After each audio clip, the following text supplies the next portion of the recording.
ဘလောကစီရီယစဖြစ်လာတဲ့အချိန်ကလေးကလည်းကျွန်တော်တို့ပြည်သူလူထုရဲ့ယုံကြည်မှုဟာရှိလာအောင်ကျွန်တော်တို့တည်ဆောက်ခဲ့ရတယ်ဒါပေမဲ့ကျွန်တော်တို့ဖြည်းဖြည်းနဲ့ရက်တွေနှစ်တွေကြာလာတဲ့အခါမှာတော့ဒီပြည်သူလူထုမြေပြင်ဖြစ်မှာပေါ့နော်ဒီသခင်မှုတွေကပြည်သူရဲ့အကြမ်းမှာကျွန်တော်တို့ဒီအတိုင်းပဲရှိလာတဲ့အခါကျတော့ကျွန်တော်တို့သခင်မှုတွေများစွာကျွန်တော်ရှိခဲ့ရတယ်ဒါပေမဲ့ကျွန်တော်တို့ဒီဟာမျိုးတွေကိုအခုလိုမျိုးကိုယ့်ဒေတာကိုချစ်တဲ့စိတ်နဲ့ကျွန်တော်စီရက်တာအားလုံးကကြော်ဖြတ်ရတာဖြစ်တယ်ဒါကြောင့်ကျွန်တော်တို့အထူးကတော့ကျွန်တော်ဘဝရဲ့အခြေခံတစ်ခုမှာကြုံတွေ့ရတဲ့အခက်အခဲဆုံးဆိုတော့ကျွန်တော်စမင်းတိုင်ပွဲမှာဆိုတော့ကျွန်တော်အခက်အခဲဆုံးကျွန်တော်ရေးပေါ်နေကြုံတွေ့ခဲ့ရတာအခက်အခဲဆုံးပဲဘာကြောင့်လဲဆိုတော့ကျွန်တော်တို့ဒီအချိန်မှာဆိုတော့လက်နဲ့ဆိုတာလေဒီမောင်းပြန်ဆိုတာကအိမ်မက်တော်မှာခဲ့တဲ့အချိန်ဖြစ်တယ်အဲ့အချိန်မှာကျွန်တော်တုံမင်းနဲ့သွားပြီးတော့မှသမင်းမျိုးပေါ်မှာစပြီးတော့မနေ့၈နိုင်မှာတိုက်ပွဲစဖြစ်တဲ့အချိန်မှာကျွန်တော်ဒီတရတရင်လေးအဖွဲ့ကပလောတရင်လေးအဖွဲ့ကသွားပြီးတော့မှကျွန်တော်ဒီပေါင်မောင်ရောက်သွားတယ်ပေါင်မောင်ရောက်တဲ့အခါကျတော့ဒီသူတွေကကျွန်တော်ပလောစီရဲဆိုလည်းမမြင်ဘူးတဲ့အခါကျတော့ကြောက်ပြီးတော့မှကျွန်တော်တို့ကိုပဲအားကိုးရမလားစစ်သားကိုပဲယုံကြည်ရမလားဆိုတဲ့ပုံစံနဲ့တခြားတဲ့နဲ့ကျွန်တော်တို့အဲ့နဲ့ကျွန်တော်တို့ဒီလိုနဲ့ပဲဒီခက်ခဲမှုတွေကကြုံတွေ့တလားလုံးပေါ့နော်အချိန်ချိန်မှာကျွန်တော်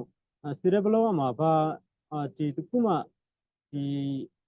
ခံယူချက်တွေရေးပေါ်တဲ့အတိုင်းမှာလေဒီခန်းစားချက်တွေအနေပဲကြီးလက်သွားတယ်ခံယူချက်တွေမရှိသေးဘူးပေါ့အခုလိုမျိုးကုဒေတာကိုဘယ်လိုကာကွယ်စောင့်ရှောက်ရမလဲဆိုတာချက်တော့ဘယ်လိုဒီစစ်တပ်ရမလဲ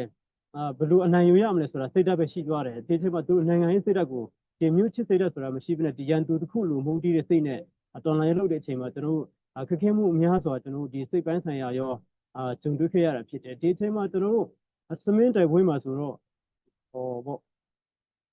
တလားလုံးဒီဆောင်းရည်လေးဖြစ်တယ်ဆောင်းရည်ဖြစ်တဲ့ခါဆောင်းလည်းမရှိဘူးပြီးတော့မှဖက်နှက်တွေလည်းဒီမရှိတဲ့ခါကျတော့ဒီတိုက်ပွဲပေါ်တော့ဒီညမနက်စောစောဒီသွားတိုက်တဲ့အချိန်မှာလေသူတို့ကဒီပြန်ဆုတ်တဲ့အချိန်ကတော့ဖက်နှက်တွေလည်းအလုံးပြက်ဖက်နှက်နဲ့သူတို့တော်လိုင်းအမှတ်တရလေးပေါ့နော်ဖက်နှက်နဲ့သူတို့တိုက်ပွဲဝင်နေရတယ်ဆိုတော့အတော်စီးလေးမရှိတဲ့ခါကျတော့ဒီဖက်နှက်တွေပြက်ပြီးတော့မှကျွန်တော်တို့ဒီလိုဘဝတွေကကျွန်တော်ဖြတ်ကျော်ရတာဖြစ်တယ်ဒါကြောင့်ဒီလိုခက်ခဲတွေကြားအားလုံးကိုကျွန်တော်တို့ရင်ဆိုင်နေရတဲ့အချိန်မှာတစ်ဖက်သက်ကျွန်တော်တို့ရဲ့ကိုကျိုးဆွမ်းအတွက်ကိုအတွက်ဆိုတဲ့မိသားစုသူစုစာအတွက်ဆိုတဲ့ခံယူချက်တစ်ခုနဲ့ကျွန်တော်တို့တွားမယ်ဆိုတော့ဒီနေ့ဒီချိန်ထိကျွန်တော်တို့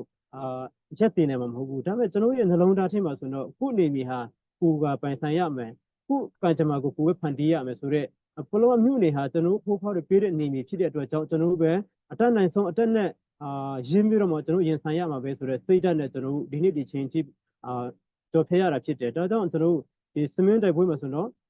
့တုံမင်းနဲ့ပြည့်ရတာကတခြားသောလူတွေကပြောနေတဲ့တုံမင်းလို့သာပြောတာတခြားမင်းသားတွေကပြည့်ကောင်းဖြစ်နိုင်တယ်ဒါပေမဲ့တို့မှာဆိုတော့ခါချိုးဆိုတာရှိတယ်ကျွန်တော်ဘလောက်မျိုးနေမှာဆိုတော့တည်တဲ့အတိုင်းပေါ့နော်ခါချိုးလေးတောင်မှမရှိဘူးခါချိုးလေးမရှိတဲ့အမှန်တကယ်ကျွန်တော်လက်လို့တနက်ဒီတုံမင်းပဲရှိတဲ့ခါကျတော့ဒီတနက်နဲ့ကျွန်တော်တို့တိုက်တဲ့အချိန်မှာတခါပြစ်လိုက်ရင်မိခိုးကထွက်သွားမိခိုးထွက်တဲ့ခါကျတော့စစ်သားတွေကသူတို့တင်နေရာကိုတီးသွားပြီတီးသွားတဲ့ခါကျတော့သူတို့ကိုလိုက်ပစ်လို့ရပြီလက်နဲ့ကြီးတွေနဲ့ထုအဲ့လိုပဲသူတို့ဒီခက်ခဲဆုံးအရာဆိုတော့လွားနေတဲ့ဟာကတော့ဒီလိုဒီသမီးရဲ့တိုက်ပွဲရကျွန်တော်ရဲ့အမှတ်တရလေးပေါ့နော်ဒီလိုမျိုးနဲ့ကျွန်တော်ဒီအချိန်မှာရေဘိုတွေကပြည်သူတွေရဲ့အသက်ကိုကျွန်တော်ကာကွယ်ရမယ်ပြီးတော့ပြည်သူလူထုရဲ့လုံခြုံမှုကိုကျွန်တော်ဆောင်ရွက်ပေးရမယ်ဆိုတော့လုပ်ပေးတဲ့အချိန်မှာသူတို့ပြည်သူတွေပြည်ချင်းတွေခါပေးလာကျွန်တော်အသက်နိုင်ဆုံးအများကြီ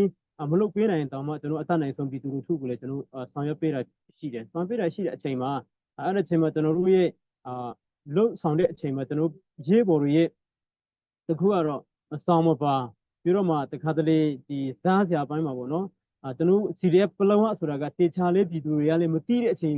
်အခါဖြစ်တဲ့ခါကျတော့ကျွန်တော်ဒီစားဝတ်နေရေးတွေပေါ့နော်စားတော့ပိုင်းစရာတွေပေါ့ခက်ခဲမှုတွေကျွန်တော်မှအများကြီးကြုံတွေ့ခဲ့ရတာဖြစ်တယ်ပြီးတော့မှကျွန်တော်ရေးပေါ်ရေးမေတွေရဲ့စားဝတ်နေရေးတွေပေါ့နော်ဒီခက်ခဲမှုတွေရှိတယ်ဒါကြောင့်ကျွန်တော်ရဲ့ခက်ခဲမှုတွေရှင်းမဆိုတော့စမင်းကကျွန်တော်ခက်ခဲမှုတွေရဲ့အမှတ်တရားလေးတွေပေါ့နော်ရှိခဲ့ရတယ်ဒီအမှတ်တရားလေးနဲ့ဒီကောပြန်ပြောချင်တော့ကျွန်တော်စမင်းမြို့ဝင်တဲ့အချိန်မှာလေရင်နဲ့ဘုံကြီးလာတဲ့အချိန်မှာပေါ့လေရင်နဲ့ဘုံကြီးတဲ့အချိန်မှာကျွန်တော်အမှန်တကယ်ပဲဒီနေ့တော့ကျွန်တော်တို့ဘာဖြစ်ကျွန်တော်ကအိမ်ပြန်နိုင်မှာမဟုတ်တော့ဘူးငါတို့တေရတော့မှာပဲချိုးရေးပေါ်လို့ဆိုတော့ပြောလာတဲ့ခါကျတော့အမှတ်တရစကားလေးခွန်းဆိုတော့ကျွန်တော်ရေးပေါ်ဘာရှိတယ်ဆိုတော့ တို့လေရင်ပြန်ကညနေဆောင်သွားတော့သူပြန်သွားတဲ့ခါကျတော့ရေးပေါ်လာပြီးတော့မှတင်မှုတဲ့ဒီနေ့ကျွန်တော်တည်သွားရင်တော့ကောင်းကင်တော့ရောက်ချင်လို့ကျွန်တော်ဆူတောင်းလိုက်ပြီတဲ့အဲ့လောက်ထိကျွန်တော်တို့တခါတလေမျောလင်းချင်းမိတာပေါ့နော်ကိုယ့်ရဲ့ဒီတိုက်ပွဲချိန်ကာလမှာဆိုတော့ဒီလိုမျိုးတွေကိုရောကျွန်တော်တို့ကိုယ့်ရဲ့မျိုးကိုချစ်တဲ့စိတ်နဲ့ကိုယ့်လိုမျိုးကိုကာကွယ်ခြင်းတဲ့စိတ်နဲ့ဒီဟာတွေလေဒီဟာတာတပွေတစ်ခုလိုပဲကျွန်တော်တို့မှတ်ယူပြီးတော့မှဒီနေ့ဒီချိန်ထိကျွန်တော်တို့ခက်ခဲပေါင်းများစွာကိုဖျက်ကျော်နိုင်တာဖြစ်တယ်ဆိုတော့ကိုပြောကြလို့ရပြီးတော့မှကျွန်တော်တို့စင်ခေါ်မှုဆိုတဲ့ထဲမှာတော့ကျွန်တော်ဘလော့မြို့နယ်မှာကဒီပေါ့ကိုပြည်သူလူထုရဲ့အသက်အိုးအိမ်စီးစိမ်ကိုစောင့်ရှောက်ကာကွယ်ခြင်းတာအမှန်ပဲဒါမဲ့ကျွန်တော်တို့ရဲ့ပလောကသားတွေပိုင်ဆိုင်တဲ့အနေမျိုးကျွန်တော်ပလောကသားတွေတည်ရှိတဲ့အဖို့ဖောက်တွေပိုင်ဆိုင်ပေးထားတဲ့နေရာနေမြေဒေသတွေဟာကျွန်တော်တို့အခုပလောမျိုးနေရဲ့အခြေအနေအရကျွန်တော်တို့ block CDF တွေကအကုန်လုံး control ကိုမလုပ်နိုင်တာတခုအဲ့ဒါကျွန်တော်ရဲ့စင်ခေါ်မှုကျွန်တော် block CDF စင်ခေါ်မှုတခုဖြစ်တယ်ဒါကြောင့်ကျွန်တော်တို့ဘလောကသူဘလောကသားတိုင်းအားလုံးကဒ